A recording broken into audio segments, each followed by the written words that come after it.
Olá, divinas maravilhosas, mais um Drica Pode, este podcast da mulher madura, e aqui tudo pode, ou quase tudo. Antes de eu apresentar a convidada de hoje, você já sabe que tem que se inscrever aqui no canal, ativar o sininho para receber notificações dos próximos vídeos, curtir esse vídeo se você gostar, compartilhar com todo mundo. E antes da gente começar, vou falar do patrocinador. Nosso patrocinador de todos os podcasts aqui do Drica Divina, que é Biziu. Quem usa, ama. Biziu é um preenchedor facial, é um tratamento preenchedor. Ele é um tratamento de dentro para fora, porque ele recupera as células de gordura, resgata a gordura das células. Então, ele preenche as linhas finas, bigode chinês, tem efeito lift nas áreas aplicadas. Ele tem um componente inédito, inovador, que é o selfie, livre de parabenos, não tem perfume, textura gel super gostosa, ótimo para usar antes da maquiagem. Assim, o efeito é individual. Para cada uma tem um efeito melhor em cada região. Então, por exemplo, eu sinto bastante efeito nas olheiras, nas linhas, aqui sabe essa profundidade aqui? Revolumiza os lábios. Então, isso que é muito legal. A gente ainda vai envelhecendo, o nosso lábio vai ficando murchinho. E essas linhas, ele dá uma revolumizada. É muito, muito legal. E se você está vendo esse podcast pelo vídeo, pela televisão, aproxima a câmera do celular aqui nesse QR Code que está por aqui. E já usa o cupom DRICAPOD para ter 10% de desconto no seu preenchedor facial. E se você estiver vendo pelo celular, já acessa o site da Biziu e coloca o nosso cupom de desconto, o DRICAPOD também. Bom, agora eu vou apresentar essa mulher super poderosa. Eu não entendo nada desse assunto, mas eu acho que assim, toda mulher precisa entender sobre este assunto. E ela tem muito que falar. Nossa, eu tô assim super feliz pela sua presença com vocês, Ana Leone, idealizadora do perfil Dinheiro com Atitude. Amei esse nome. Pois é. Muito obrigada pela sua presença, Ana. Obrigada, vamos lá. Drica. Olha, seu currículo é tão poderosa, eu digo assim, acho que mais do que isso, tem tanto conhecimento que a gente falou, me fala sobre você. Me conta um pouco como que eu vou descrever. Mas ela foi descrevendo e eu falei, acho melhor você mesmo falar. Ah, legal. Bom, obrigada pelo convite, muito legal estar aqui. Achei incrível também o teu trabalho de falar com a mulher madura. Eu acho isso super importante, mais do que a gente direcionar conteúdo, discurso, formato para a mulher. Existe uma falta mesmo de conteúdo aí para a mulher madura, então parabéns pelo teu trabalho. Obrigada. Bom, eu trabalho em várias coisas, né? Atualmente eu sou membro independente do Conselho de Administração de uma instituição financeira, sou também colunista do Valor Invest e comentarista da CBN. Eu tenho um podcast lá junto com a Nayara Bertão e com a Natália Largue, duas parceironas assim, de projeto. Como é que é o nome? Pode Isso, Meninas. Achei super legal. A ideia é justamente falar de finanças pessoais de um jeito descontraído e a CBN abriu as portas assim, para a gente construir o projeto, muito legal, está sendo uma experiência incrível. Eu faço projetos de conteúdo para instituições, para escolas, todas ligadas mesmo na área financeira. E a minha especialidade é mais comportamento financeiro. Eu sou formada em comunicação social, mas trabalhei aí como executiva de instituições financeiras por quase 28 anos. E desde o ano passado, faz 1 ano e meio mais ou menos, eu resolvi me dedicar a esses projetos que estavam aparecendo, vários projetos interessantes. Eu, como executiva de mercado, eu não tinha tempo, agenda e até disponibilidade mesmo para desenvolver esses projetos. E aí eu fiz aí todo um trabalho de transição de carreira, que eu acho que é uma coisa super importante, que a gente precisa cuidar, a carreira da gente precisa cuidar muito bem. A parte financeira é apenas um aspecto que a gente precisa olhar quando a gente faz um processo de transição de carreira, e eu estou adorando, né? E o projeto Dinheiro com Atitude, ele surgiu em final de 2013, mais ou menos, quando ainda não se falava muito de educação financeira nas redes sociais. Eu mesmo assim, me considero, acho que arrisco a falar, que foi uma das primeiras pessoas a trabalhar com educação financeira de uma forma executiva. Eu comecei a trabalhar com educação financeira em 2005, Então, já faz bastante tempo. Então, são 17 anos aí só nessa pauta. E quando... porque eu trabalhei numa associação há muitos anos, e lá eu era responsável pelos projetos de educação financeira, e durante toda essa minha trajetória neste assunto, especificamente, em outras instituições já tinha trabalhado com finanças de uma outra maneira, mas eu fui membro do Comitê Nacional de Educação Financeira por 9 anos. Eu fui conselheira da Associação Brasileira de Educação Financeira, a FBrasil, também por muitos anos. Enfim, trabalhei bem aí com educação financeira, não só essa coisa direta com o público, porque isso só veio mesmo com o Dinheiro com Atitude muitos anos depois, mas eu tive a oportunidade de trabalhar a educação financeira como política pública. Né? O Brasil foi um dos primeiros países a ter uma estratégia nacional de educação financeira, que são as diretrizes. É uma política de Estado, não tem nada a ver com governos, mas é uma política de Estado que define quais são as diretrizes para a população sobre educação financeira, porque a educação financeira ela tem muito mais a ver com cidadania e inclusão do que com enriquecimento. As pessoas às vezes confundem. Vamos falar sobre isso. Você falando que você trabalha há muito tempo, você trabalha no mercado financeiro, quer dizer, na área financeira. Trabalhei muito tempo. Trabalhou muito tempo. Eu comecei a minha carreira... na verdade, eu trabalho desde muito tempo. Eu tenho 49 anos, eu trabalho desde os meus 14 anos. Nossa, desde os 14? Já poderia me aposentar, quase. Mas você começou a trabalhar com o quê? Eu comecei a trabalhar numa loja de sapatos de vendedora. Depois a gente mudou para São Paulo. Eu trabalhei também numa fábrica de móveis. Trabalhei como secretária numa indústria de fusíveis. E aí entrei no mundo corporativo aos 19 anos, numa empresa de cartões de crédito. Fiquei 3 anos nessa empresa, fui demitida. Eu fui demitida 3 vezes na minha carreira, foram as 3 melhores coisas que já me aconteceram. Às vezes a gente acha que vai acabar o mundo, mas verdade. É um aprendizado, né? Eu costumo dizer que ninguém tropeça para trás. Claro. E aí eu trabalhei nessa empresa há muito tempo, eu estava na faculdade. E aí foi super interessante, porque quando eu fui demitida, a empresa, né, que eu trabalhava deu um curso de recolocação de pessoas no mercado, né, para todo mundo que tinha sido demitido. E eu fui lá, fiz o curso, foi super legal, aprendi a fazer um currículo, a como me posicionar numa entrevista e tal. E quem terminasse o curso tinha o currículo, né, um resumo de qualificações distribuídas para um mailing dessa consultoria. E meu currículo foi parar no mercado financeiro. Eu nunca imaginei trabalhar no mercado financeiro. Eu acho que tem algumas coisas assim que tá escrito. Mas sabe que eu acho, assim... Ou que você já tinha um perfil, que eles te enxergaram que você não enxergava, será? Eu acho que sim, porque eu me identifiquei. No fundo, eu fui atrás de um emprego e acabei descobrindo a minha carreira mesmo, a minha vocação. Mesmo não sendo uma pessoa com a formação mais técnica. Eu não sou economista, não sou administradora, não sou engenheira, que são as 3 principais profissões que você encontra no mercado financeiro. Então, foi super interessante. Eu trabalhei na primeira asset independente do Brasil. Então, isso foi um marco, um aprendizado muito grande. Ainda mais sendo mulher. Ainda mais sendo mulher, imagina, né? Tinham pouquíssimas mulheres. Se hoje tem pouco, imagina naquela época. Depois eu trabalhei numa instituição, essa Asset, né? Para quem não sabe, a Asset é uma empresa que administra recursos de terceiros, como se fosse uma casa de investimento, mas juridicamente ela tem uma outra configuração. Uma corretora? Não, a corretora ela tem uma outra função. As assets são gestores, são pessoas que pegam o dinheiro, né, do seu dinheiro, fazem a gestão por meio de produtos. Esses produtos são fundos de investimento, e elas podem ser independentes ou ligadas a uma instituição financeira.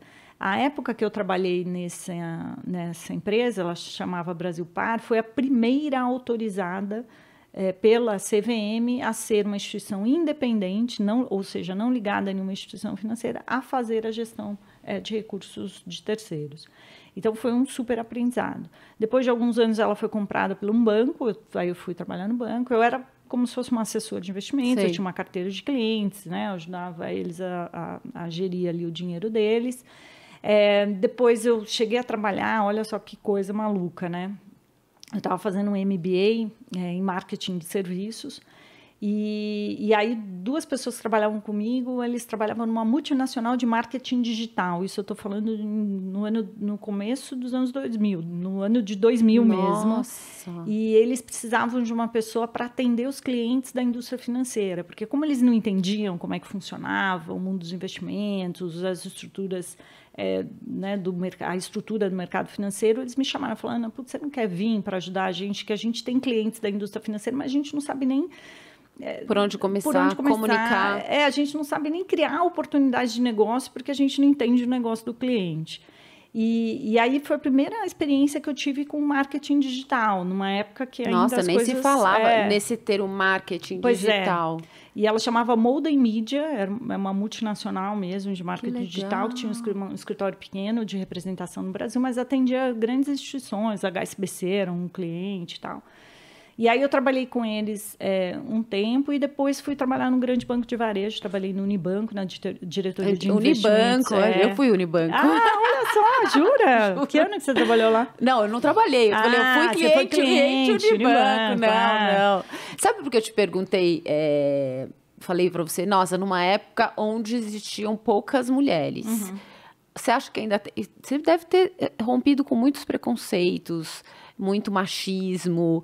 Como que você vê a evolução? Como que era e como que está hoje o mercado para as mulheres, o mercado financeiro para as mulheres? Olha, eu acho que o mercado ele tem desafios dos 2 lados. De atrair mulheres, e hoje temos muitas mulheres no mercado financeiro, executivas. Acho que ainda tem um espaço para essas mulheres ocuparem cargos de liderança, e isso ainda é uma questão, né, as instituições, de maneira geral, a gente pensa em bancos, mas quando a gente olha a estrutura de mercado de capitais, você tem muitas funções, você tem muitos tipos de empresa, muitos tipos de negócio, e a gente vê poucas mulheres ainda. Mas eu acho que essa pauta está tão em voga e as instituições estão mais preocupadas com essa representatividade e com a diversidade. As empresas que não olharem para a diversidade, elas estão deixando na mesa uma super oportunidade. Não há como você entender o seu cliente, entender o seu contexto de atuação sendo uma empresa se você não tem as pessoas que entendem daquele negócio. Então, há um olhar diferente da mulher, uma vivência, assim como outras questões de idade, gênero, raça, credo, tudo isso faz parte da diversidade. Então, eu acho que isso melhorou bastante. E o outro aspecto é atrair também a atenção das mulheres para que elas comecem a cuidar melhor do dinheiro delas e também... sejam uma parcela significativa no mundo dos investimentos. Hoje, eu não tenho as estatísticas aqui, mas até tenho, né? Tem uma pesquisa do Raio-X do Investidor, da Ambima, que era a associação que eu trabalhava. A gente tem um pouco mais de homens, pelo menos o que mostra nessa pesquisa, mas se a gente olhar o número de CPFs na Bolsa hoje, o número de mulheres ainda é muito pequeno. Né? Isso que eu ia te falar, quer dizer, tem muito mais homens investindo do que mulheres. E tem algumas questões que explicam isso, ou que podem explicar isso, ao menos, né? Primeiro, você tem uma questão cultural importante. Então, nós fomos criadas que dinheiro não é assunto de mulher. Por mais que na minha casa isso era muito diferente, porque meu pai, acho que a maior referência de independência veio do meu pai. Meu pai vivia falando para mim assim, você tem que... você não pode depender de homem nenhum, você tem que ser dona do seu nariz. Isso eu via muito do meu pai. Mas é uma coisa, né? Outro dia eu estava lendo uma notícia de que uma artista aí famosa acabou de se divorciar e agora ela elegeu o irmão como representante das finanças dela. Isso é uma prática muito comum, a gente foi educada a isso. E mais do que ser educada a isso, não é que nos foi dito. Eu acho que a configuração social ela se desenrolou desta forma. Então, as mulheres elas casavam, elas não ingressavam no mercado de trabalho. Por incrível que pareça, até pouco tempo, né, a gente está falando, sei lá, dos anos 60, as mulheres precisavam de autorização dos maridos para abrir uma conta no banco. Muito pouco tempo. 1960, gente, mas é pouquíssimo tempo. O machismo, eu conto sempre essa história, né, que assim, a minha avó, ela sempre foi uma mulher muito viva, muito não era independente. Uhum. Mas aí, em um determinado momento, ela resolveu vender aqueles twin set, sabe que twin set? Sei. E ela começou a vender tanto twin set que ela ela mudou os móveis da casa. E ela começou a ganhar mais que meu avô. Mesmo ganhando mais que meu avô, meu avô pediu para ela parar de trabalhar. E ela parou. E isso é um aspecto, né? Se a gente fizer um recorte histórico, a gente tem isso, né? O papel da mulher na família. Depois a gente tem essa questão do dinheiro não é assunto de mulher. E uma coisa vai puxando a outra. Então, como a mulher não era inserida no mercado de trabalho, ela não produzia renda, portanto, ela cuidava das finanças domésticas, mas o dinheiro, a gestão do dinheiro era uma coisa que era do provedor ali, do marido. Depois a gente tem uma questão objetiva. A mulher, como ela foi inserida no mercado de trabalho com uma certa defasagem, até hoje a gente carrega essa diferença histórica. Então, a mulher tem uma renda, em média, 27% a menos do que o homem, e isso tudo impacta. Poxa, um homem tem 27% a mais de dinheiro para investir do que uma mulher. E a gente tem 45% das mulheres frente, né, sendo chefes de família, ganhando menos. Chefe de família e ganhando menos. Sobrar pouco até para investir. Então, você tem uma questão familiar, uma configuração social, depois você tem uma questão econômica objetiva e, por último, você tem uma questão também que a mulher tem muito a síndrome da impostora, né? A gente quer tudo muito perfeito para dar o primeiro passo. Outro dia mesmo eu respondi no meu Instagram, uma pessoa me perguntou, mas olha, o que eu preciso estudar, que curso para fazer investimento? Eu falei, olha, nenhum, né? Você tem que saber os seus objetivos, essa é a única coisa que você precisa saber sobre finanças. Mas eu acho difícil, porque assim, eu fico pensando, eu toda vez faço exatamente essa pergunta, que curso que eu tenho que fazer para poder investir certo, e é uma coisa meio de bicho. Será que não está na hora do mercado financeiro também dar uma facilitada? É muito difícil, não é uma coisa fácil. Eu acho que a gente vê muito, e eu vejo bastante isso na minha área. Eu trabalhei muito tempo numa associação que era autorreguladora do mercado. Então, a gente via ali muito que a necessidade de ter responsabilidade quando a gente está falando do tema. E, para mim, um ponto crucial é o seguinte, não é uma coisa simples, não é. Né? Porque são muitos tipos de investimentos. São muitas variáveis, são muitas modalidades de investimento. Essas modalidades, elas variam de resultado a depender do contexto econômico. Então, você pode ter um produto sem entender o produto, só que você pode entender o produto dentro de um contexto diferente daquele que é o atual. Então, o que eu quero dizer com isso? Tá bom, eu entendi o que é um fundo de investimento. Tá, mas eu vi que ele se comporta diferente se o juros está subindo ou se o juros está caindo. Então, são inúmeras variáveis que afetam o resultado e o entendimento. É um mercado altamente regulado, então, portanto, você tem muitos detalhes que precisam ser entendidos. Então, assim, eu tenho quase 30 anos de mercado financeiro. Não entendeu tudo até agora. Um monte de coisa eu não entendo. Até porque, se eu olhar 5 anos para trás, o portfólio de produtos que hoje existe é diferente e possivelmente vai ser bem diferente dos próximos 5. Até quem trabalhava na bolsa ainda trabalhava no pregão, que era aquela coisa gritaria, né? Que você vê, por exemplo, no Lobo de Wall Street. E hoje em dia já não é mais. Já é meio até robotizado, digamos assim. Não é? E assim, até muito o cinema retrata o mercado financeiro de uma maneira bastante distorcida. Isso ajuda também as pessoas a terem um estigma do assunto. Então, se a gente olha, por exemplo, e eu adoro esses filmes, eu também adoro. Parte da minha inspiração de conteúdo, seja para coluna ou até para o podcast na CBN, a gente vive fazendo episódios sobre o que as séries têm a nos ensinar e etc. Mas, de fato, eles mostram um extremo, até porque o cinema é isso, né? Claro. Te mostrar uma coisa muito forte, eles pesam a tinta para impactar, mas não é assim, né? Em 99% dos casos não existem lobos do Wall Street. Mas essa época do Lobo de Wall Street foi uma época bem doida do mercado financeiro. Eu peguei algumas coisas daquilo lá, porque eu entrei no mercado financeiro em 94, pouco depois, assim, o Plano Real tinha alguns meses, então eu estou falando de bastante tempo. E eu peguei algumas coisas malucas, assim, né? Mas ali não é aquilo. E ajuda a trazer mais estigma, mais distorção do papel dos investimentos na vida das pessoas. Mais medo. Assim, mais mistério. Não sei, fica pela aquela coisa... Como é que eu vou dizer? Parece difícil. Nossa, parece complicado. Né? Mas é engraçado. Mas por isso que você tem profissionais lá dentro que vão cuidar. Isso que é o que eu sempre aconselho. Não é uma coisa fácil, não é assim, você pode estudar, você pode ler, você pode se interessar, que é muito bacana, tem muitos livros legais, que são super fáceis de gestão. Mas você nunca vai ter todas as variáveis ou todas as informações que vai te dar um grau de segurança para você tomar uma decisão. Por quê? Porque quando a gente está falando das decisões econômicas, a gente está falando de emoções, a gente não está falando de razão.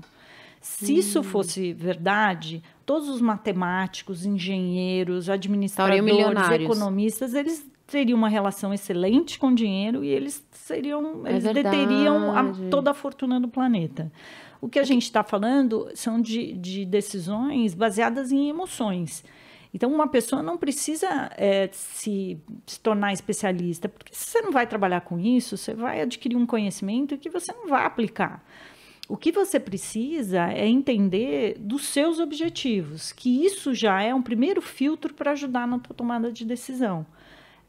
Então, se você vai construir uma reserva de cautela, de emergência, de oportunidade, como eu gosto de chamar, é aquele dinheiro que vai te fazer jus aí para os seus próximos 6 meses. Você fala de reserva de emergência e de melhor reserva. Qual a diferença? É a mesma coisa, é só o conceito. Porque se tem uma outra coisa também que a pauta financeira traz, é uma carga negativa sobre o tema. O dinheiro, ele sempre é visto, e também tem todo o seu contexto histórico, de uma maneira bastante negativa. Então, quando a gente olha o dinheiro, a gente tem várias influências nesse assunto. Sociais, a gente falou de algumas, culturais, falamos de algumas, religiosas. Sim. Algumas religiões lidam melhor com a prosperidade do que outras. Sim. Você tem questões psicológicas envolvidas, porque o dinheiro ele é mais do que um meio de você poder realizar coisas. Ele tem muito a ver com a potência de você poder realizar algo, ou da impotência de você não ter o dinheiro e não conseguir colocar comida na mesa, porque a gente sabe da vulnerabilidade financeira de muita gente. Então, são vários aspectos que influenciam. E o dinheiro é um tabu. A gente fala de sexo melhor do que a gente fala de dinheiro. É verdade. Então, assim, falar quanto ganha, nunca. Falar que tem dívidas é um problema. Tem famílias, né? Tem pessoas que perdem o emprego e não têm coragem de contar para os filhos. Nossa, então, é uma coisa muito negativa. Então, tudo que você consegue transformar de uma maneira positiva, você naturalmente vai ter uma relação diferente. Então, eu gosto de dar sempre esse exemplo. Imagina só, né? O consumir é mais legal do que poupar, porque a gente está falando da diferença entre o prazer e benefício. O prazer é um negócio que você sente na hora, desde o sexo até uma compra de uma roupa ou uma linda, comida. Ou uma comida. Isso. Tá trazendo um prazer imediato que vai te saciar naquele momento. O benefício é algo que você faz hoje, mas ele vem no longo prazo, seja qualquer benefício. É o benefício de cuidar da pele, é o benefício de ter uma alimentação saudável, de praticar uma atividade física, de você poupar seu dinheiro. Você deixa de fazer algo, então você deixa de tomar sol porque você sabe que você precisa proteger sua pele. Você deixa de comer determinadas coisas porque você sabe que você precisa cuidar da saúde. Só que isso só vai vir com o tempo. É verdade. Né? O benefício é algo que você está fazendo a hoje. A longo prazo. E aí, a gente sempre tem, sabe o diabinho e o anjinho? Eu falo que a gente tem 2 cérebros. Então, é o prazer e o benefício o tempo inteiro. Então, o prazer sempre tende a vencer. Então, veja só. Eu me lembro uma vez que eu fiz um conteúdo logo lá no comecinho do Instagram, que era os 5 Ds do dinheiro. E aí eu fiz um negócio bem marqueteiro mesmo. Desejo, não sei o quê. Nem lembro exatamente o que era. E aí uma pessoa me respondeu e falou assim, nossa, aqui em Portugal tem os 3 Ds do dinheiro. O divórcio, a doença e o desemprego. Eu falei, putz, grila, que coisa horrorosa. Porque quando a gente fala do dinheiro, é isso. Não, eu preciso, porque vai que eu perco o emprego. Nossa, eu preciso ter essa reserva aqui, porque se eu perder o emprego, eu tenho dinheirinho aqui. Nossa, eu preciso ter esse dinheiro, porque se acontece alguma coisa comigo, né? Se eu fico doente, eu preciso do dinheiro. Nossa, imagina se eu me separo e tenho que mudar de casa, eu preciso ter dinheiro. E aí, sempre vai ser uma disputa muito desleal. Então, você tem, vamos imaginar, né? Eu preciso guardar R$1.000 para essa reserva. E aí você fala, nossa, eu preciso guardar esses R$1.000, porque vai que eu perco o emprego. Aí vem uma amiga sua e convida, vamos tomar uma cerveja ali no bar? Vamos fazer um jantar gostoso e tal. Aí você fala, não posso, porque eu tenho que guardar dinheiro, vai que eu fico desempregada. E aí aquilo é tão negativo, é tão enfadonho, é tão difícil que você fala assim, pelo amor de Deus, deixa eu ir lá jantar com a minha amiga, me divertir. Depois eu penso nisso. Isso, exatamente. Agora, se você reverte isso para uma coisa positiva, a disputa fica mais leal dentro da sua cabeça. Então, o que eu quero dizer com isso? Putz, seu objetivo é fazer uma viagem para estudar uma nova língua, conhecer uma nova cultura daqui a 1 ano. E esses R$1.000 é o que você vai começar essa reserva.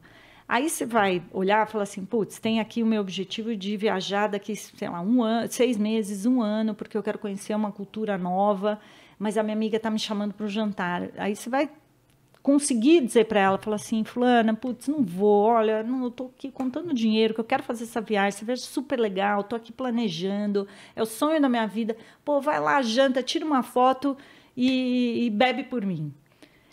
Se, nesse caso, assim, a gente está falando de R$1.000, é o mesmo dinheiro que pode ser usado como primeiro estágio para esse seu sonho de fazer essa viagem, como por uma emergência se você perder o emprego. Porém, a sua disposição de poupar vai ser muito diferente. A sua motivação a energia, é diferente. A motivação, é verdade. E eu costumo dizer o seguinte, que para emergências a gente tem seguro.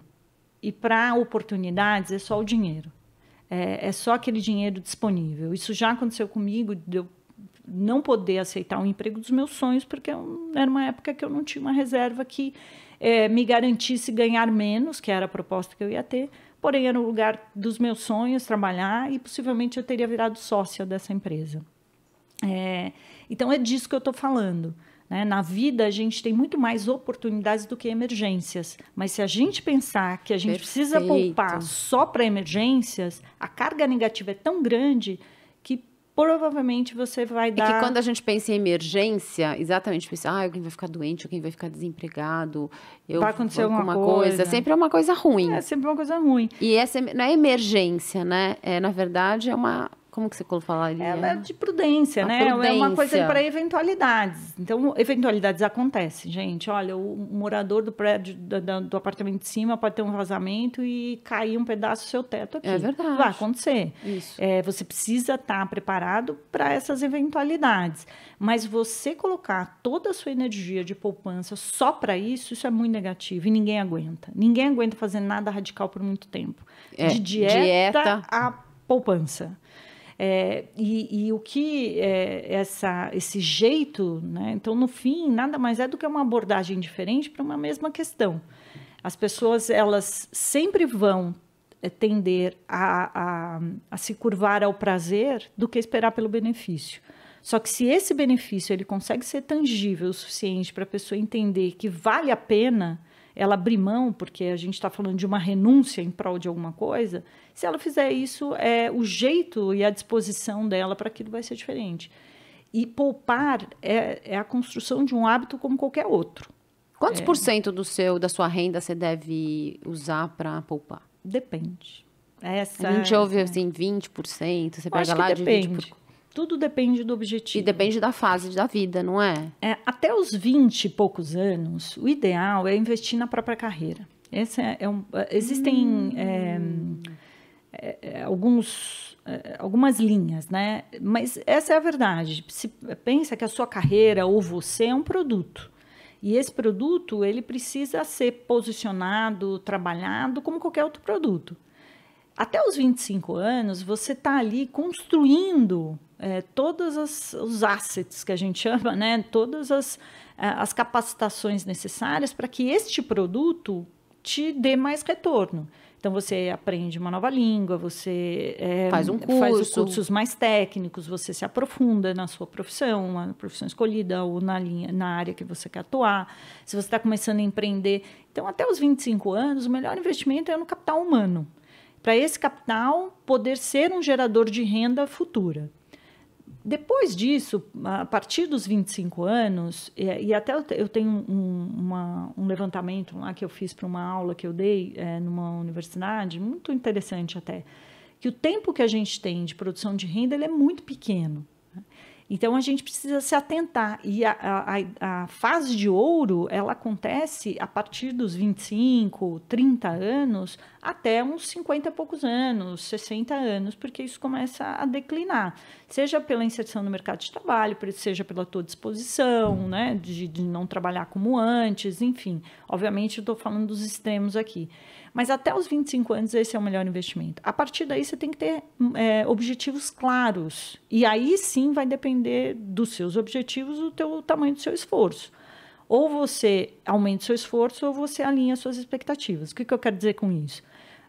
Tá bom, eu tenho lá meus 25 anos, eu quero me aposentar com 50 e quero ter uma renda de 30 mil reais. Será que é factível isso? Será que Você vai ter que ser milionário. Você vai ter que ter um esforço para isso muito grande. E a gente está falando, poxa, de 25 a 50 anos. Então, em 25 anos, você vai ter que ser capaz de produzir uma renda suficiente para que passivamente ela te dê uma renda de 30 mil reais. Será que é possível? Então, isso vai depender. Talvez você guardar metade do que você ganhar não será o suficiente. Agora não, poxa, não, eu quero trabalhar até morrer, mas eu quero ter a independência de poder escolher, sei lá, quando eu chegar nos meus 60 anos. Só que ao invés de morar no bairro que eu moro, ter o carro que eu tenho, eu quero ter uma vida mais simples, mais descomplicada, em que os meus gastos serão menores. Ah, tá bom, então talvez comece guardando 10%, 15% do seu salário, né, da tua renda, que eu acho que pode ser disponível. Então depende muito. Eu acho que qualquer coisa, por isso que também dificulta o rolê, sabe? Uhum. Porque não existe fórmula pronta. Sei lá, na época que eu comecei a poupar, eu poupava muito pouco, porque minha renda, poxa, eu sustentava a minha casa, minha mãe dependia de mim. Então, eu trabalhava muito, tinha que realizar os meus objetivos de vida, eu queria ter meu carro, eu queria ter meu apartamento, etc. E isso foi uma construção de patrimônio, e a minha reserva de curto prazo, essa reserva de eventualidades, ela era muito justa, pequena, justinha. Sei. Por quê? Porque eu estava... Uma circunstância que precisava, que não tinha, né? E com o tempo eu fui simplificando, né? Eu adoro coisas, adoro comprar, adoro viajar, adoro viver bem, né? Não prego Sei. Como é que é? Eu tenho que viver. Sei. O dinheiro é feito para ser usado, mas não tudo de uma vez. Sim. E não naquelas coisas que não vão te trazer bem-estar. Agora, a gente fala aqui de mulheres maduras. Uhum. Eu acho isso importante porque a gente trouxe aqui vários profissionais da saúde, falando de exercício físico, no investimento, né, na autoestima, no cuidado pessoal, e a gente está falando de longevidade. Uhum.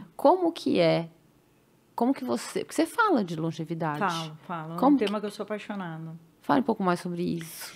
A questão financeira, porque a gente está, até com outro podcast, eu conversei sobre isso com a Candice, que a gente tem, parece que já nasceu a pessoa que vai viver até 150 anos. Uhum. E aí a gente vai ter mais tempo de envelhecendo do que jovem. Uhum. O que a gente vai fazer?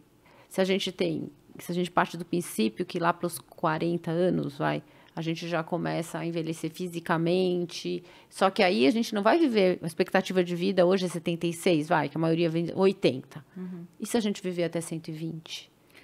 Olha como que vai ser, como impacta isso. Tem uma coisa interessante que eu sou apaixonada por esse tema da longevidade e já fiz muito conteúdo sobre isso, mas ainda tenho tanto a aprender. O que aconteceu? Se a gente olhar uma questão histórica, em 1960, a expectativa de vida no Brasil era em média, né? E a expectativa de vida medida ao nascer, a gente está falando, era uma expectativa de vida de 54 anos, ou seja, quem nasceu em 1960 já deveria ter morrido por conta da expectativa daquela época. Se a gente comparar, se a gente olhar o mapa, tem um levantamento da Organização Mundial da Saúde, da ONU, da Organização das Nações Unidas, que mostra o envelhecimento pelos continentes ou pelas regiões. O Brasil vai ficar atrás só do Japão, da Europa e acho que da China. A gente vai ser o 4º país, que daí foi país e continente, enfim, mas a gente só vai ficar atrás dessas regiões com o número de pessoas acima de 65 anos. E o que aconteceu? Se nos anos 60 a expectativa de vida no Brasil era de 54 anos, hoje ela é de 76, você tem razão. Só que quando a gente passa aí dos 20 e poucos anos, 30 e poucos anos, essa expectativa já sobe para mais de 85. Por quê? Porque tem uma série de coisas que ficam para trás. Porque como ela é medida ao nascer, você tem a questão da violência urbana, você tem a questão da mortalidade infantil, uma série de coisas que depois isso te dá um salto. Então, quer dizer que se você chegar aos 25... 25, 30 e pouco, você passar disso, a expectativa vai para 80 já e vai pouco. para 80. Uhum. Então, isso já tem um salto. Nesse levantamento da ONU, mostra que o Brasil é o que vai dar o maior salto. Então, ele sai eu não vou lembrar agora, mas ele sai de 8, ele dá o dobro, do 8 para 16, sei lá, acho que não é esse número, mas menos do que as outras regiões. Então, esse é um aspecto. O outro aspecto é o econômico disso tudo. A gente envelheceu. Então, o que aconteceu no Brasil, do envelhecimento da população, demorou 100 anos para acontecer na Europa. Aqui aconteceu em 30. Nossa. Então, nós envelhecemos antes de enriquecermos como nação. E isso é um problema. Então, não tem problema da gente viver 120 anos. A questão é que a gente, como nação, a gente não enriqueceu como a Europa, a gente não enriqueceu como a China, a gente não enriqueceu como o Japão. Então, falta alimento, então, falta coisas tudo. básicas. A taxa de poupança no Brasil Sim. é muito baixa. Se a gente comparar, é mais baixa de alguns países que têm a renda per capita menor que a Interessante, nossa. porque a gente vive com tanta falta e mesmo assim a gente conseguiu aumentar a expectativa de vida. Então, ela é relacionada, eu estava conversando com um médico uma vez, ela está muito mais relacionada a saneamento, a expectativa de vida ter subido muito, é saneamento, a vacinação, né? A gente falou tanto de vacinação agora mais recentemente, mas isso já é uma cultura no Brasil muito forte, isso ajudou bastante.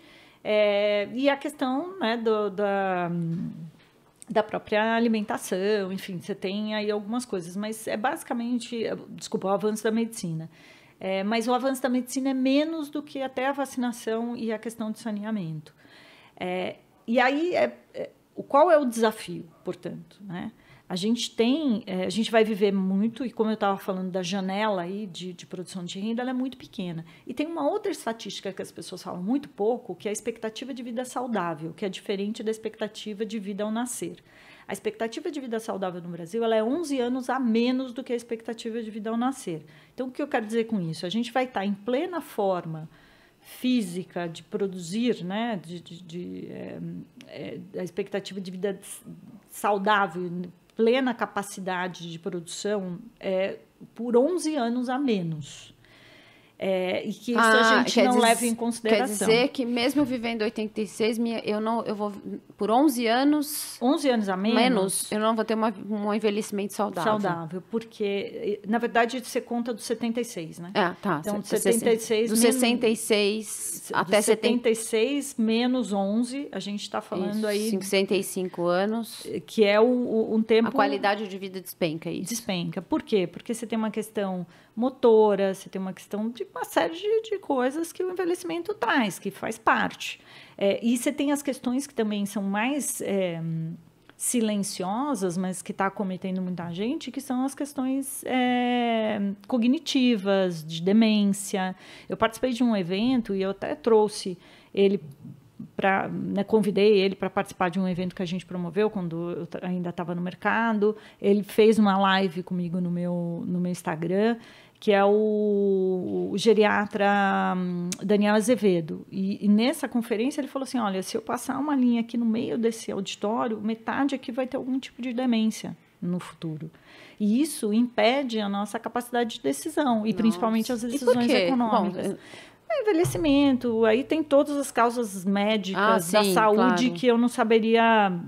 A gente teve a pandemia, eu trouxe alguns convidados, né, psicólogos, a gente está com um problema sério de saúde mental. Isso é fato, muita depressão, entre outras milhões de coisas, né, que afetaram a gente psicologicamente, que a gente vai aí sentir os efeitos a longo prazo desse impacto, né? Acho que para o mundo. E você falou muito de uma coisa muito interessante, que é que o dinheiro, ele envolve não só a questão racional, mas também aí a emoção. E a gente teve uma pandemia, uma mudança total no estilo de vida, de compra. As pessoas que não compravam online começaram a comprar. E aí a gente teve aí o boom dos restaurantes, dos aplicativos de restaurantes, entregas. E aí começou... E o mercado... Como é que ficou o mercado nessa época? Como que isso... E como é que você pode se proteger, porque isso impactou diretamente nas finanças das pessoas. Porque você fala em um dos seus vídeos, que eu não me lembro agora exatamente, que são... como é que você fala? Que é... Como é que você diz no vídeo? De qual? De compras. Como é que fala? Então, o que aconteceu? Você usa um termo... que foi uma poupança circunstancial, foi isso? Da poupança circunstancial, mas que as pessoas que são... Não é gatilhos a palavra, coisas que comprometem o seu orçamento sem você perceber. Os desperdícios. Tem os gastos escondidos, os desperdícios, isso. etc. E tem as mentiras também que a gente conta pra gente. A infidelidade financeira. Adorei isso. Bom, a pandemia, ela trouxe, de fato, uma instabilidade geral em todos os aspectos da nossa vida, né? Nossa, eu acho que... Por mais pessimista que qualquer pessoa fosse, não esperaria que acontecesse. Eu achei que quando entrou... Eu tinha uma escola de beleza, né? A gente tinha inaugurado. A gente fechou a escola, porque quando era uma escola que tinha nem 2 anos. Quando começou a pandemia, eu achei que fosse uma quarentena. Eu sei que quarentena não são 40 dias, mas deu 3 meses, não tinha como mais. Aí a gente fechou. E que no final, você falou que você foi despedida, que a gente foi, né, mandada embora compulsoriamente, digamos assim, que eu fui obrigada a fechar.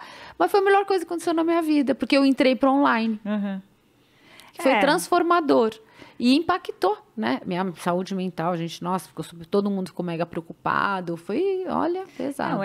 Foi assim, terrível. O que aconteceu, acho que na área das finanças, algumas, né? Minha primeira coluna que eu escrevi quando a gente entrou na pandemia foi um recorte de uma pesquisa que eu vi que 56% dos brasileiros das classes A, B e C entraram na pandemia sem nenhuma reserva financeira. Então, a gente estava falando de pessoas com capacidade de renda, tanto das 3 classes, mas quando a gente olha a classe A, é inadmissível não ter uma reserva financeira. A classe A sem reserva financeira? Sem reserva financeira. Assim, como é que pode? Pra você ter uma ideia, eu falei desse dado ontem, também foi uma coluna mais recente que eu escrevi.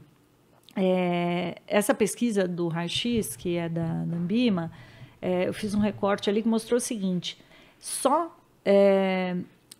25% da classe A não tem nenhum investimento financeiro. Ao passo que 16% da classe D e E tem algum investimento financeiro. Então, o que eu quero dizer com isso? Assim, a capacidade de produção de renda não necessariamente está ligada à sua disciplina de poupar.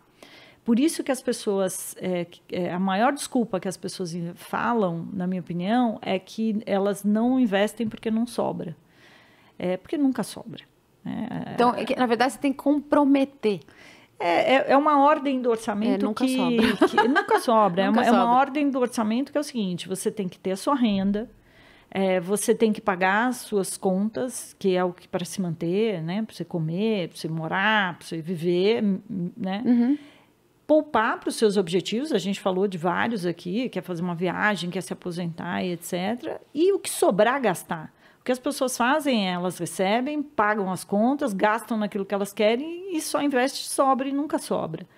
Então, essa é uma inversão que muda significativamente a sua capacidade de poupança. Então, o que aconteceu na pandemia é que muita gente entrou na pandemia sem nenhuma reserva. Muitas dessas pessoas ou fecharam as portas do negócio ou elas perderam o emprego e elas se viram, assim, ter que desabar o padrão de vida. Então, já tinham pessoas que estavam ali já em uma situação de desemprego, já em uma situação de vulnerabilidade social que só agravou, Mas a gente teve aí pessoas que tinham filhos em escola particular, teve que tirar viagem, que moravam em determinado padrão de imóvel e teve que mudar, porque assim, a pessoa... Tem uma frase que eu gosto muito, né? Quando você olha uma pessoa com um carrão andando na rua, você não sabe se ela é rica, você sabe quanto ela gastou, mas você não sabe quanto ela tem. Que essa é uma diferença muito grande. Então, isso é verdade. As pessoas, o que você vê, você sabe quanto ela gastou, mas você não sabe quanto ela tem. E tem outro, né? Você pode financiar seu carro, aquele carrão, em não sei quantas mil vezes e tá duro. Exatamente. E aí, assim, o que a pandemia trouxe, então, foi isso, uma vulnerabilidade para muita gente, inclusive para aquelas pessoas que tinham uma estabilidade econômica, um equilíbrio financeiro. Porque o equilíbrio entrou como numa balança, né? Entrou de um lado, você conseguiu suprir as suas necessidades. Porém, se você não tem nenhuma reserva, qualquer variação na sua renda já desequilibra o teu orçamento. A pandemia, ela trouxe esta questão objetiva, ela trouxe uma fadiga para as pessoas muito grande, então a gente estava isolado, a gente viu a questão da finitude. Muitas pessoas, a gente encarou a finitude. A gente viu pessoas próximas morrendo, a gente viu assim um pânico generalizado, com razão, para algo que era novo para todo mundo. Então, quando você também tem a noção da finitude, a tendência é você mudar o seu comportamento. E uma outra questão... A famosa bateu água na boca. Exatamente, né? Você viu lá que o bicho pegou. Que o bicho pegou. E aí, o que aconteceu? As pessoas que conseguiram manter a sua renda, elas não tinham para onde gastar. Porque tudo, a locomoção foi reduzida, uma série de coisas... As pessoas não saíam para comer. Foram alguns gastos substituídos, mas muitos eles foram cessados, se cessou, né? Gastar em viagem, por exemplo. Se você olhar o mercado de luxo na pandemia, explodiu. O mercado de joias, esgotou Rolex nas lojas, porque as pessoas que tinham dinheiro estavam ali fadigadas, querendo... Né, aí entra emoção. Entra emoção, porque assim, você estava numa situação que você viu a finitude, você estava numa situação que você não sabia o que ia acontecer. Insegurança. O consumo é um prazer, não dá para negar. Então, foi tudo para o consumo. Então, as pessoas substituíram. É uma recompensa, né? Muito grande. Estou passando esse perrengue todo, vou me recompensar com um Rolexinho. Com uma bobaginha, né? Uma bobaginha. Então, tanto o mercado de skincare e maquiagem, que né, ele também explodiu na pandemia. Explodiu. O vestuário, você estava me falando. Eu achei que o vestuário tinha sofrido, né? Assim, né? As pessoas deixaram de comprar... sapato de salto, as mulheres deixaram de comprar sapato de tênis, mas compraram. Obviamente, teve no começo a questão que foi impactado para todo mundo. As empresas não sabiam, tiveram que demitir ou seguraram aquelas que conseguiram. Então, foi uma situação de incerteza muito grande. Mas o consumo, ele aconteceu. Quanto mais pressionado emocionalmente, mais você tende a querer benefícios, e o consumo é um benefício porque te dá um prazer, é diferente, como eu falei, né, do prazer que é um prazer prolongado. Então, teve um impacto na economia, se a gente olha os números de PIB, etc., realmente teve um impacto objetivo, mas alguns setores cresceram muito, e teve também a substituição. Então, as pessoas que antes saíam para comer fora de casa, passaram a comer em casa. E isso tudo são os pequenos gastos que vão comprometendo o orçamento. E as pessoas que conseguiram manter a renda, elas, aí sim, que é o termo que eu citei, que é a poupança circunstancial. Então, por uma circunstância de não poder gastar o dinheiro, elas conseguiram fazer uma reserva. Porém, não é uma reserva prudencial, que elas fizeram por precaução, ou precaucional. Elas fizeram, não, por precaução. Caramba, deixa eu economizar aqui, porque vai que, né, vai acontecer alguma coisa. O que impacta, assim, você fala das mentiras que a gente conta, né? Uhum. Assim, que são... subterfúgios que a gente usa, todo mundo usou uma vez na vida, né?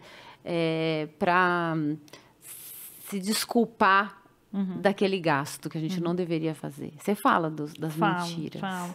É a infidelidade, né? A infidelidade financeira? Porque no fim, a gente arruma desculpas ou a gente arruma argumentos para as nossas decisões. E aí entram os vieses. Isso aqui daria só um podcast para a gente falar de vieses. Os vieses, eles são atalhos da nossa mente para ajudar no nosso processo de tomada de decisão. E que eles são super positivos. O exemplo, acho que é mais claro de como os vieses funcionam é quando você entra no seu carro de manhã para ir trabalhar. Você entra no seu carro, você liga o carro e vai trabalhar. Se você entrar no meu carro para fazer isso, você vai estar acionando o seu sistema 2, que é o que o Daniel Kahneman fala, que foi prêmio Nobel de Economia, que ele fala que é o nosso processo de decisão. Você vai entrar no meu carro, tudo é diferente para você. Você vai ter que arrumar o espelho, você vai ter que ver onde que liga o carro, onde enfia a chave, se é um botão, você vai ver se o carro é grande, pequeno. Então, você vai olhar aquela decisão sua de simplesmente pegar o carro e sair de um jeito diferente. Então, você vai acionar outra parte do seu cérebro. E isso um tempo inteiro. Tem várias coisas que a gente está fazendo aqui que o nosso cérebro buscou atalhos, porque a gente já passou por isso antes e tal. Ele traz vieses que ajudam no nosso processo de decisão. Sem os vieses, a gente teria que gastar uma energia imensa toda vez para construir todo um repertório para uma tomada de decisão. E existem vieses que eles atrapalham a nossa relação com o dinheiro. Quais são? Então, nossa, vários, né?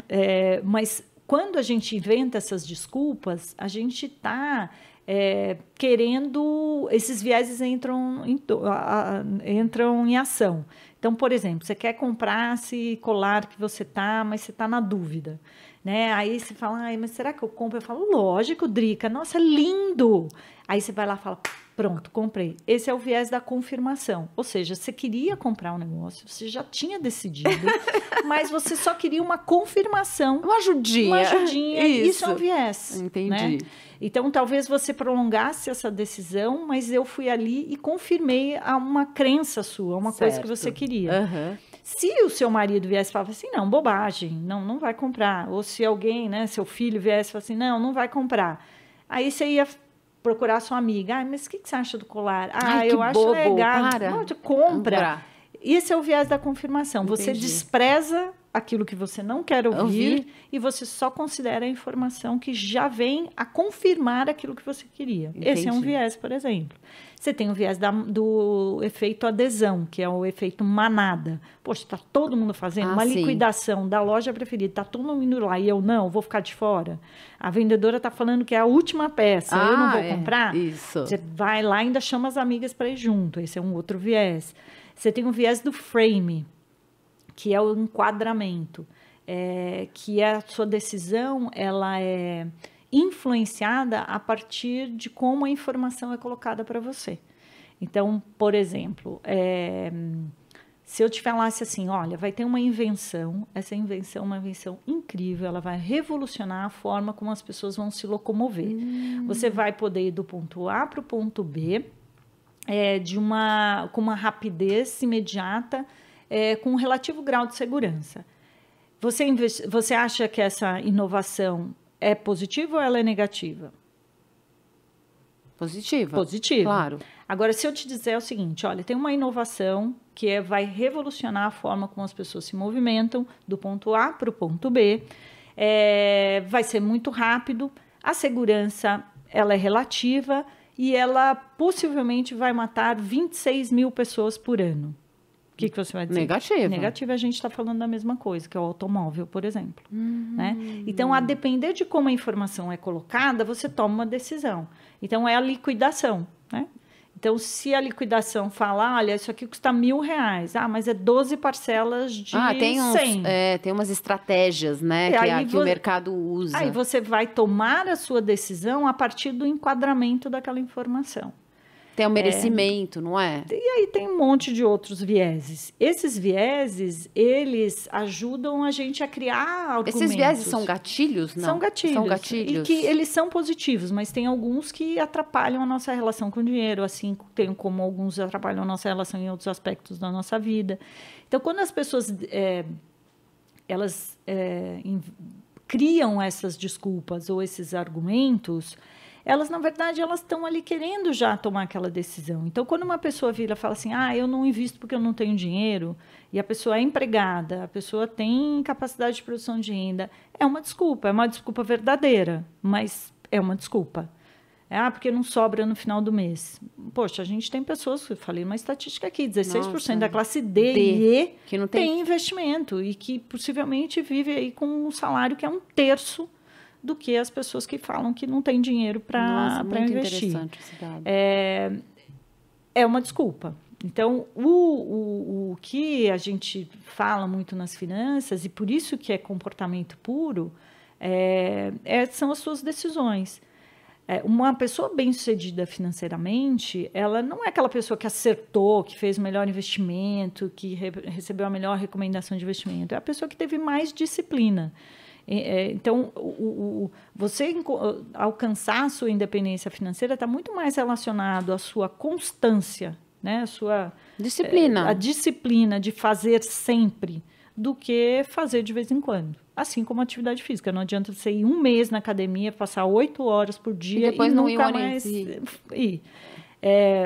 Outro dia, numa entrevista, me perguntaram assim, você já alcançou a independência financeira? Eu falei, hoje já, mas se eu não cuidar, amanhã eu perco. Porque é uma coisa que você nunca vai poder se despreocupar ou deixar de lado. A gente, falando de envelhecimento, né, estava falando de se aposentar aos 50 anos. Eu já conheço pessoas que se aposentaram aos 50 anos, 45 anos, e eu acredito que essa pessoa, ela nem achava que ela fosse viver tanto. Uhum. E que isso é um porém. A pessoa, às vezes, ela está bem, com 45, com 50, e ela fala, não, acho que eu vou me aposentar.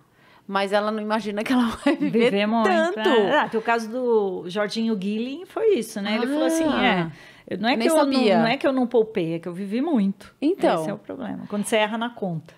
Porque acontece isso. Acontece. E seguro de vida? É bom seguro de vida? Porque a gente está falando aqui, já que estamos falando de maturidade, é bom fazer seguro de vida, é bom fazer seguro de vida e investimento. É tudo complementar. Tudo complementar. Tem um desafio muito grande, assim, né? Infelizmente, ainda as pessoas depositam a esperança da sua aposentadoria no INSS. Pode parecer absurdo, né? A minha mãe fala, até hoje, ela, mãe, você tem que pagar INSS. Mas tem, porque é um complemento importante, mas não é disso que as pessoas vão viver. Não. Ainda 51% das pessoas perguntadas nessa mesma pesquisa, estou fazendo um jabá aqui em Ambima, veja bem, das classes A, B e C acham que o dinheiro que as sustentarão na aposentadoria virá do INSS. Então, isso é uma distorção de percepção de futuro absurda, porque... Quer dizer, o INSS, não estou desmerecendo, ele é importante, mas se eu depender só dele, De novo, depende se a gente olhar, a gente tem que olhar por estratos sociais. Se a gente pegar uma determinada camada do brasileiro, o INSS vai manter a renda ou até aumentar a renda dessas pessoas. Verdade, tem razão. Porém, se a gente pega uma pessoa da classe A que responde que vai viver do INSS, não vai viver. Então, ou ela vai despencar significativamente o padrão de gastos dela. Né? Há uma diferença muito grande entre padrão de vida e padrão de gastos. Você pode ter um excelente padrão de vida tendo um padrão de gastos racionalizado. Quando você olha para o teu planejamento financeiro, você precisa olhar de várias óticas. Você tem que olhar o investimento, ele é necessário, o seguro, ele é necessário, a previdência é necessária. É um conjunto cesta. É uma cesta de coisas. É um conjunto de produtos e de alternativas que vão compor complementar esse seu seguro. Por exemplo, muita gente tem mais dinheiro na reserva de emergência do que deveria. Talvez um seguro de vida seria melhor. Então, sei lá, o que recomendam você tem que ter pelo menos uns 6 meses das suas despesas numa reserva de curto prazo. 6 meses a 1 ano, a depender da tua atividade, do teu fluxo de receita e tal. Legal. Talvez você pudesse ter só 4 meses, porque você pode ter um seguro. Porque se te impossibilitar, sei lá, você quebra um dedo, o teu seguro te cobre, te adianta um dinheiro. Se você tem uma doença grave, você pode ter parte da tua apólice em vida. O seguro de vida, muita coisa é usada em vida. As pessoas não fazem seguro de vida porque elas acham que é só para deixar para alguém. Só que é super importante, por uma invalidez, por um caso de doenças graves, que você precisa de um tratamento especial, que você vai precisar de um cuidado especial. Isso tudo um seguro de vida cobre. Então, não é ou, é e. Então, você precisa ter reserva financeira, você precisa ter um seguro de vida, você precisa pensar numa previdência. E é isso que vai compor a tua tranquilidade financeira. Mas tem assim, quando a gente está falando das mulheres, é assustador, todas as estatísticas que a gente olha. Tem uma estatística assim que essa é a mais gritante, na minha opinião. Segundo o IBGE, assim, de 1 a 3% das pessoas aposentadas no Brasil apenas conseguem viver com os próprios recursos. Ou elas continuam trabalhando, ou elas dependem da família, dependem dos filhos. Isso é muito triste, é uma realidade muito triste. E a mulher, ela, pelos, né, já os fatores que a gente falou no começo aqui da conversa, a situação dela se agrava mais, porque a mulher vai viver mais, em geral ela que cuida dos pais idosos, elas ficam viúvas, né? Porque a mulher vive mais. Vive mais, e aí ainda tem que carregar essa falta de recurso financeiro. Então, assim, eu recebo o tempo inteiro mensagens no meu Instagram de mulheres falando assim, poxa, eu tenho 50 anos e não tenho nenhuma reserva, meu Deus, acabou para mim. Não, olha, vai ser mais difícil. Mas o que você vai fazer? Você tem mais 40 anos pela frente, então você tem que ir atrás. Tem uma continha que eu gosto, essa sim choca. Eu quero ver até a sua reação, câmera, pegue bem ela assim. Que é um método muito legal, que foi criado pelo Martim Iglesias, que é um querido, junto com a equipe do banco que ele trabalha. E o Itaú acabou tornando isso de domínio público, dado a utilidade realmente que isso tem. Que é o método 1369. Eu já escrevi pra caramba sobre isso, eu falo bastante sobre isso, que é o número, o quanto você precisa ter para garantir que você não vai ter perrengue financeiro. Então, vamos lá. Começa com 35 anos, né? Então, 35, 45, 55, 65. Acho que mas também, se você quiser, eu te dou o link, você coloca aqui nesse vídeo para as pessoas lerem. Aos 35 anos, você deveria ter o equivalente a 1 ano da sua renda guardado. Então, suponhamos que você ganhe R$1.000 por mês. Com 35 anos, você deveria ter uma reserva de R$12.000. Okay. Esta reserva aplicada, investida em alguma coisa que supere a inflação em X%, se eu não me engano é 5%, vai garantir você viver bem, ter uma renda equivalente, a gente está falando de uma renda de R$1.000, nesse exemplo meu, até os 85 anos. Mas o complemento... Quer dizer, que vai garantir uma renda de R$1.000 por mês até 85 anos. A partir dos 35... Isso. Se você investir R$1.000 por mês... Isso. Na verdade, não. Se você tiver aos 35 anos no banco R$12.000 e aplicar esse dinheiro aplicado, isso, até você, né, pensa que 85 anos, isso vai garantir renda para você até 85 anos. Ok. De R$1.000. Se for 10.000, 10.000, se for 100.000, 100.000. Então, tudo depende. Se você ganha 100.000, então você precisa ser 100 vezes 12. Se você ganha 10 vezes 12. Então, é sempre a sua renda, não importa qual ela for. Para um ano. Para um ano. Ok. Aos 45 anos, você deveria ter 3 anos. Então, a gente está falando de R$36.000 nesse meu exemplo. Aos 55 anos, você deveria ter 6 anos. E aos 65 anos, você deveria ter 9 anos. Então, é conta mesmo, né? Então, pensa só que hoje aqui, quem está ouvindo a gente, que tem 45 anos, essa pessoa deveria ter ali uma reserva de 3 anos no banco. Então, se ela ganha 10.000, 300.000. 360.000 ela deveria ter de reserva. Esta reserva investida... né, ganhando da inflação, aí tem lá todo um detalhinho de cálculo, mas é bem simples, que é justamente para despertar. Você fala assim, meu Deus do céu, eu tenho 45 anos, a minha renda é 10.000 e eu não tenho 360.000 guardado. É verdade. Essa pessoa tem um problema financeiro. Se a pessoa tem lá os seus 35 anos e ela não tem um aninho dela lá guardado, ela tem um problema. Então, isso mostra, mais do que o cálculo em si, essa conta simples, essa metodologia simples que foi desenvolvida pela equipe do Martim, dá o seu senso de urgência. Você fala assim, meu Deus do céu, como é que pode? Eu ganho R$10.000, Eu tenho 45 anos e eu não tenho 360 mil reais guardado. E tem muita gente que não tem. Acho que pouca gente tem. É mais fácil, pouca gente tem. Né? E isso traz um baita senso de urgência, porque você vai entender se você está se devendo ou se você está bem na foto. Se você vai ter que aumentar significativamente o teu esforço. Então, a gente falando aqui de mulheres maduras, a gente está falando de mulheres aí que não estamos fazendo a conta aqui, mas é fazer a conta. Poxa, eu tenho 55 anos, eu já deveria ter 6 anos de renda guardado. Então, isso vai me garantir com um complemento do INSS, por isso que é importante pagar o INSS, que ainda é um complemento de renda, que a depender do quanto que você ganha é representativo, e é o direito das pessoas que contribuem, né?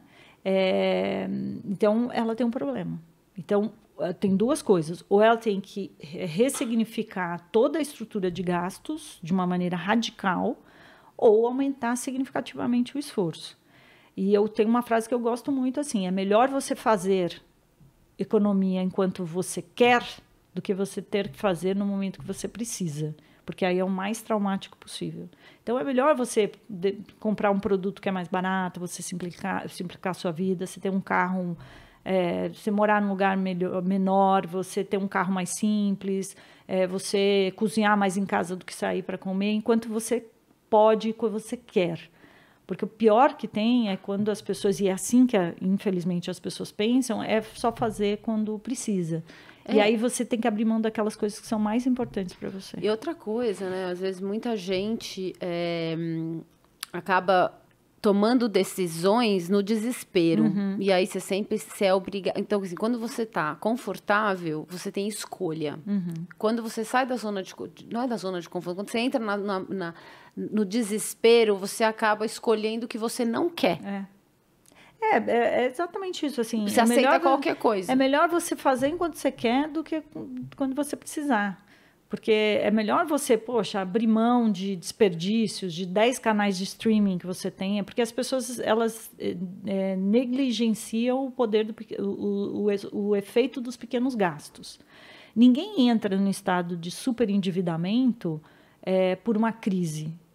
Assim, as estatísticas mostram, eu que tive um relacionamento por anos com o Ministério da Justiça, que tinha lá os órgãos de defesa do consumidor, você olha ali os casos, as pessoas não entram por causa de uma doença grave, porque aconteceu um problemão, é por negligenciar o efeito, o efeito maléfico dos pequenos gastos. É prestação, é carnê, é acúmulo de parcelas, dívida do cartão de crédito que foi adquirida comprando coisas que a pessoa não precisava. Isso é fato, não é lucubração. Porque as pessoas acham, mas... O que você, por exemplo, como é que você acha que deve, para você organizar a vida financeira? Começa como? Discriminando dia a dia o que você gasta? Olha, eu... também, né, parece um contrassenso que eu vou dizer assim, mas eu detesto ficar anotando cafezinho. Então, mas exatamente, aí eu sempre ouço, você tem que anotar o cafezinho, mas, gente, eu esqueço de anotar o cafezinho. O que a gente precisa ter, a primeira coisa, assim, você precisa saber o quanto você gasta. Certo. O primeiro passo, na minha opinião, é saber o quanto você ganha. Sim. Porque é só pela tua capacidade de renda que você vai entender a tua possibilidade de gastos. Certo. Então, não adianta você falar, quanto eu gasto. Não, eu ganho quanto? Eu ganho 1.000, então eu tenho que viver com 700. Certo. Simples assim. É difícil, mas é simples assim. E não é essa a proporção. A gente está falando de classe A que não consegue. Tem gente que ganha 100 mil reais e gasta 100 mil reais. Essa pessoa é rica? Não, é gastona. Ela tem um padrão de gastos elevado. Como que você faz no dia a dia? Você. Então, o que precisa saber? Bom, você faz uma lista, você sabe quanto você ganha, X. Isso. E aí eu dou crédito todas as vezes, em qualquer lugar público eu apareço. O meu marido é uma pessoa que cuida muito mais dos detalhes em casa do que eu. Mas o que a gente tem que fazer? Primeiro, entender o quanto você ganha para entender a tua capacidade de gastos. E essa capacidade de gastos tem que ser menor do que o que você ganha, ponto final. Depois é você ter as suas despesas em grandes blocos. As despesas que são fixas, ou seja, aquelas despesas que você não pode abrir mão. Aquelas despesas são variáveis, então a conta de luz é variável, porque um mês é de um jeito, outro mês é de outro. Ela é fixa na recorrência, mas ela é variável no preço. E aí você tem uma ideia. Vai enumerando, né? Vai listando. E aí o terceiro passo, eu tenho que eliminar os desperdícios. E aí as pessoas, eu acho que elas enfiam os pés pelas mãos, porque elas acham, não, então eu vou parar de comprar, eu vou parar de sair, eu vou parar de... Isso, é assim, né? Que eu faço. Então, não é. O maior desperdício está naquelas coisas fixas. Por quê? Porque a tua renda é capaz de cobrir. Tipo então, você não se preocupa com o condomínio, porque você tem uma renda que paga o condomínio, que paga a escola do seu filho, que paga a despesa do supermercado, que paga o combustível, que paga os 10 canais de streaming que você tem. Então, em geral, a gente fala, não, isso aqui está tudo bem, porque né, eu ganho 1.000, aqui tem 500, eu estou pagando, está tranquilo. Ah, mas eu estou gastando muito com isso, com isso, com isso. Só que o desperdício, ele está nesses lugares. Por quê? Porque você não para olhar. Então, seja você renegociar contrato de aluguel, renegociar contrato de celular, de TV a cabo, de canais de streaming. Então, onde está correndo bem, sabe aquela coisa, time que está ganhando não se mexe? Tem que mexer. Então, é ali que tem muita gordura escondida. Porque você não vai sentindo, já vai acontecendo, né? Então, poxa, eu tinha um serviço que eu só usava 2 vezes por semana, agora é 3, mas tudo bem, né? Poxa, não, na verdade eu precisava só de 1 vez por semana, não precisava de 3 nem de 2, de 1 vez por semana. Aí você vai tirando as coisas que, primeiro, não vão te fazer mal, ou não, elas não vão requerer energia para você, elas de fato são desperdícios. E depois você vai mexendo a depender da tua saúde financeira. Então, o quanto de oxigênio você tem que pôr. Poxa, não, ainda assim eu vi todos os desperdícios, ainda assim eu tô no vermelho. Então, tá bom, olha.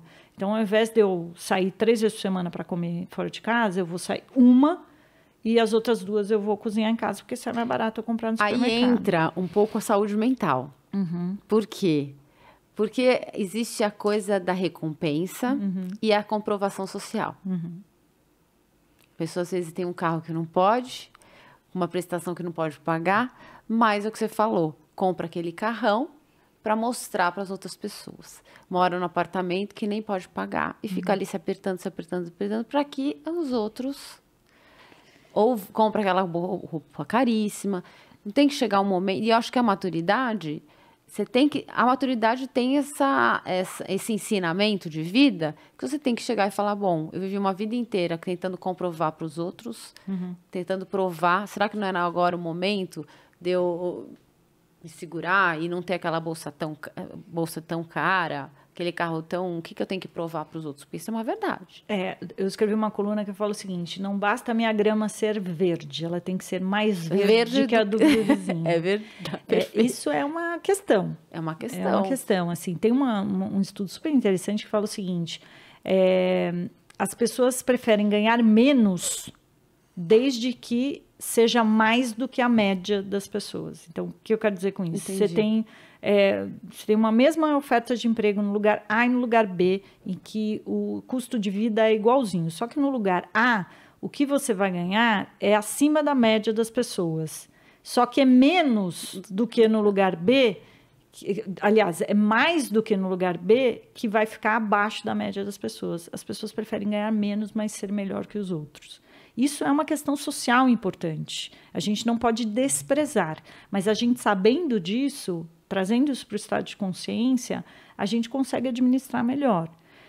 A maturidade, ela te traz uma simplificação de determinadas coisas que são super importantes. O dinheiro, ele é feito para ser usado. Mas a gente precisa entender qual é o nosso suficiente. Nossa, a gente tem tanta coisa ainda. Olha, é um assunto... Rende mais... rende outro que eu vendo. Vamos falar alguma coisa mais específica, por exemplo...